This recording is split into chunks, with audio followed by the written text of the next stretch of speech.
जब हम भारत की आज़ादी की लड़ाई की बात करते हैं तो कई बड़े बड़े नाम जहन में आते हैं, लेकिन एक नाम ऐसा है जो हिम्मत, जुनून और थोड़े रहस्य का दूसरा नाम है नेताजी सुभाष चंद्र बोस।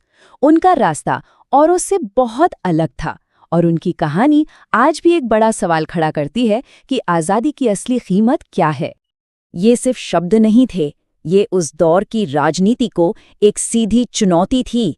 एक ऐलान था कि अब आज़ादी मांगी नहीं जाएगी बल्कि उसे हासिल किया जाएगा, जीता जाएगा। इस एक लाइन ने देश के नौजवानों की सोच में जैसे एक तूफान ला दिया था।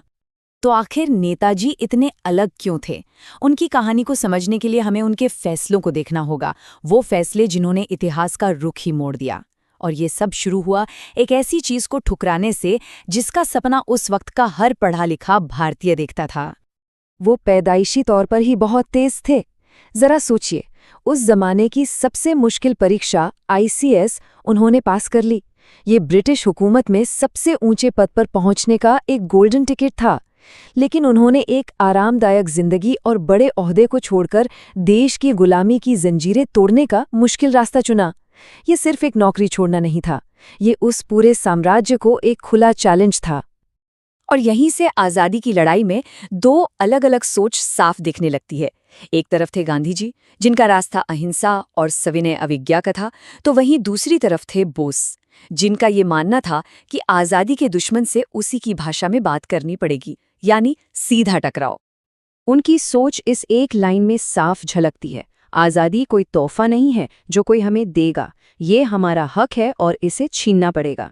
ये विचार उस समय की मुख्य धारा की राजनीति में एक भूचाल जैसा था और इसी सोच ने उन्हें नौजवानों का सबसे बड़ा हीरो बना दिया। लेकिन बोस सिर्फ सोचने वालों में से नहीं थे, वो करने वालों में से थे। वो जानते थे कि सिर्फ बातों से बदलाव नहीं आएगा, इसलिए उन्होंने एक ऐसा कदम उठाया जिसकी किसी ने कल्पना तक नहीं की थी। ब्रिटिश साम्राज्य से लड़ने के लिए भारत की अपनी फौज बनाना। उनका प्लान सुनने में किसी फिल्म की कहानी जैसा लगता है, लेकिन ये हकीकत था। पहला कदम देश से बाहर निकलकर दुनिया का समर्थन जुटाना। दूसरा कदम दूसरे विश्व युद्ध में ब्रिटेन के दुश्मनों यानी जर्मनी और जापान से हाथ मिलाना। और फिर तीसरा और आखिरी कदम आज़ाद हिंद फौज की कमान संभालकर सीधा भारत की आज़ादी के लिए लड़ना।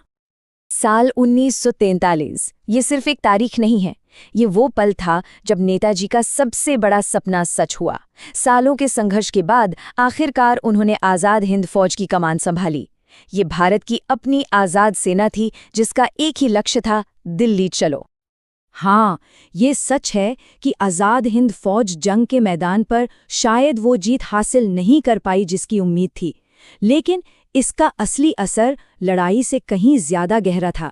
इस फौज की कहानियों ने ब्रिटिश राज को ये साफ संदेश दे दिया कि अब भारतीय सैनिक उनके वफादार नहीं रहेंगे, और बस इसी एहसास ने भारत की आज़ादी की आग को और भड़का दिया। और इसी दौर में उन्होंने हमें जय हिंद का वो नारा दिया जो आज हमारी पहचान का हिस्सा है।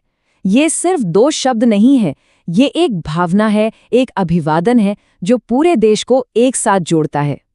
नेताजी की जिंदगी जितनी तेज और तूफानी थी, उनकी कहानी का अंत उतना ही बड़ा रहस्य बन गया। एक ऐसी पहेली जिसका जवाब आज तक कोई भरोसे के साथ नहीं दे पाया है। तो आखिर नेताजी के साथ हुआ क्या? उस महान क्रांतिकारी की कहानी का आखिरी पन्ना कैसे लिखा गया?